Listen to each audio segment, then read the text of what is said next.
Hey, good morning, y'all. So this morning we are in Genesis 42. I just want to get started. Holy Spirit, you're welcome here. You're welcome to be a part of this word. We invite you to speak through me, and I say this in Yeshua's name. Joseph's brothers sent to Egypt. When Jacob learned that there was grain in Egypt, he said to his sons, "Why are you staring at one another? Look," he added, "I have heard that there is grain in Egypt. Go down there and buy some for us, so that we may live and not die." So 10 of Joseph's brothers went down to buy grain from Egypt. But Jacob did not send Joseph's brother Benjamin with his brothers, for he said, "I'm afraid that harm might befall him." So the sons of Israel were among those who had come to buy grain, since the famine had also spread to the land of Canaan. Now Joseph was the ruler of the land. He was the one who sold grain to all its people. So when his brothers arrived, they bowed down before him with their faces to the ground.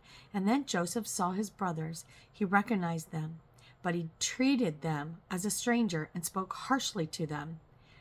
"Where have you come from?" he asked. "From the land of Canaan," they replied. "We are here to buy food." Although Joseph recognized his brothers, they did not recognize him. Joseph remembered his dreams about them and said, "You are spies. You have come to see if our land is vulnerable." "Not so, my lord," they replied. "Your servants have come to buy food. We are all sons of one man. Your servants are honest men, not spies." "No," he told them.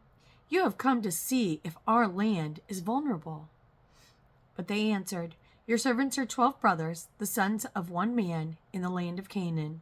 The youngest is now with our father, and one is no more." Then Joseph declared, "Just as I said, you are spies, and this is how you will be tested. As surely as Pharaoh lives, you shall not leave this place unless your youngest brother comes here. Send one of your number to get your brother. The rest of you will be confined, so that the truth of your words may be tested. If they are untrue, then as surely as Pharaoh lives, you are spies."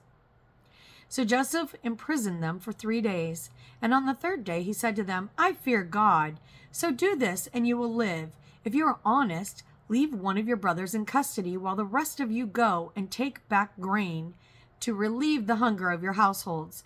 Then bring your youngest brother to me, so that your words can be verified, that you may not die." And to this they consented.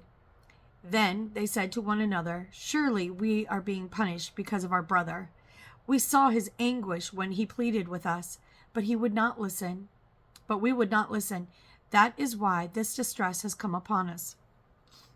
And Reuben responded, "Didn't I tell you not to sin against the boy?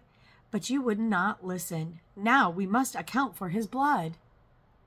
They did not realize that Joseph understood them, since there was an interpreter between them, and he turned away from them and wept.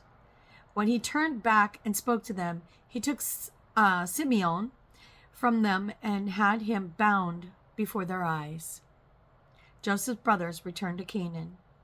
Then Joseph gave orders to fill their bags with grain, to return each man's silver to his sack, and to give them provisions for their journey. This order was carried out. And they loaded the grain on their donkeys and departed. At the place where they lodged for the night, one of them opened his sack to get feed for his donkey, and he saw his silver in the mouth of the sack. "My silver has been returned," he said to his brothers. "It is here in my sack." Their hearts sank, and trembling, they turned to one another and said, "What is this that God has done to us?" When they reached their father Jacob in the land of Canaan, they described to him all that had happened to them. "The man who was lord of the land spoke harshly to us and accused us of spying on the country. But we told him, 'We are honest men, not spies. We are 12 brothers, sons of one father. One is no more, and the youngest is now with our father in the land of Canaan.' Then the man who is Lord of the land, said to us, "This is how I will know whether you are honest. Leave one brother with me, take food to relieve the hunger of your households, and go. But bring your youngest brother back to me, so I will know that you are not spies but honest men.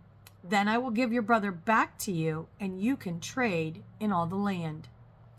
As they began emptying their sacks, there in each man's sack was a bag of silver. And when they and their father saw the bags of silver, they were dismayed.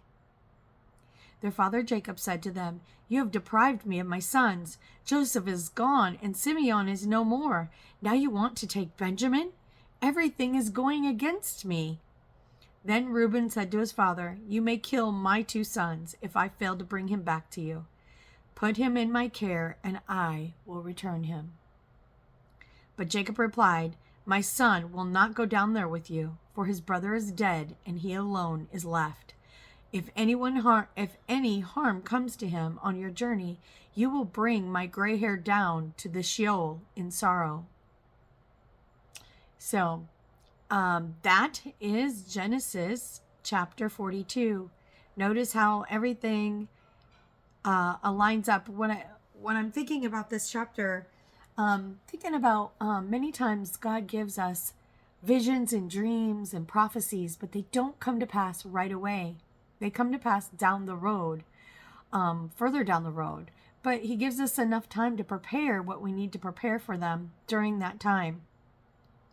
Time is short, and I hope that you're preparing your heart for the return of the Lord, as it seems to be coming sooner and sooner. I hope this speaks to you, and I hope you ponder this word throughout the day. And I say this, Shalom.